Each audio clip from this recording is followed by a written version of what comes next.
Welcome to your Daily 5 for Thursday, November 16th, 2023. If you are into gadgets or have just an interest in technology and have been reading around blogs or websites that do reviews of hardware, you have probably seen one or two articles centered around the new, let me get this title correct, Ray-Ban Meta Smart Glasses, which are, as the long title of what these are implies, a collaboration between Meta, which is, of course, the company that is the parent of Facebook, and the sunglass maker Ray-Ban, or I guess, sunglass maker is what most people know them for, but I guess eyeglass frame maker and sunglass maker Ray-Ban. And this is the latest attempt to make smart glasses a thing, which, of course, has been...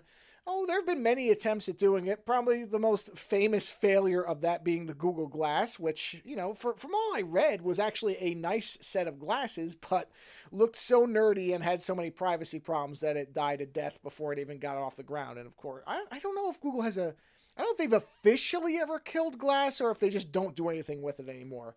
But in any event, many reviews are saying that this is probably the best attempt at what most people envision smart glasses to be that we've had so far. That doesn't necessarily mean that they're saying that it's great, but that this is a set of glasses that don't look weird or chunky or strange or out of a 1950s science fiction novel, and that they actually function fairly well. And I've seen some different reviews and video and images from it, and for a pair of glasses that do look pretty normal and actually look very good depending on, which ones you get and how your face structure is for these types of glasses, because not all faces match all types of glass frame types.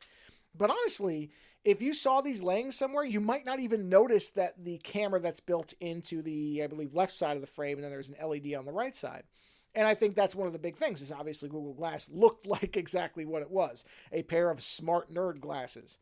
And I've been interested in this category at kind of a mid-range, meaning mid-range in terms of my interest. I don't really want a pair of smart glasses, but I'm also not against them. And that's largely because I think the idea of doing traditional media drawing and being able to live stream or record that is really neat, and people have asked for that.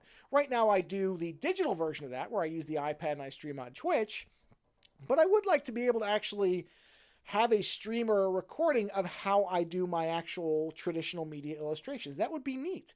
I also think it would be really nice for some events to be able to be captured with a pair of glasses, because I typically wear glasses anyway. And while I don't need to record I'm not one of these people who takes video of everything and images of everything. I don't have 10,000 images on my phone that I never delete. I am very, very judicious about when I take video and images. I go through within a few days and I prune a lot of that stuff out. And I only keep the images that I really want and the videos that I really want. So something like this, would it be neat to be able to play with my dog and be able to record that and see it from my perspective and be able to look at that later? Of course it would. There are certain events where I don't want to take out a phone. I don't like the idea. I've never really liked it. It creeps me out of taking out phones. A bunch of people at birthday party or whatever take out phones and everybody's recording and taking pictures. I'd rather just have my glasses on, be able to tap something and be able to record it. And these glasses do give me some hope on what will probably come out at some point from somebody else. I was never going to get these. They were coming from Meta. I don't trust Meta at all. And they also have a 1-minute recording limitation.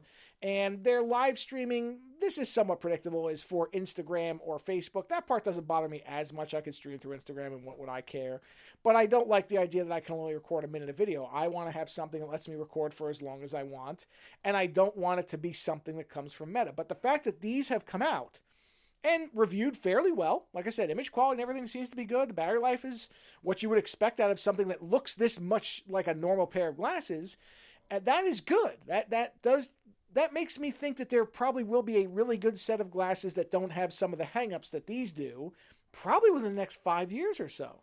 So and the price I think is not really bad. I think it's around $300 or something like that, which for what these are doing is really not bad. You could pay a lot more. I mean, when Google Glass came out, I want to say it was over $1,000, may have even been $2,000. I can't remember now. But so the fact that these seem somewhat affordable for what they are and have reviewed fairly well, again, for what they are, I'm actually interested to see what comes out of this space. I mean, there's all the privacy concerns, all that stuff, but that's always going to be there. Those are things that are always going to have to be wrestled with. But in terms of functionality, to have a normal pair of glasses that are actually truly smart, yeah, I would be interested in that, and it seems like maybe we're closer than I thought. Later.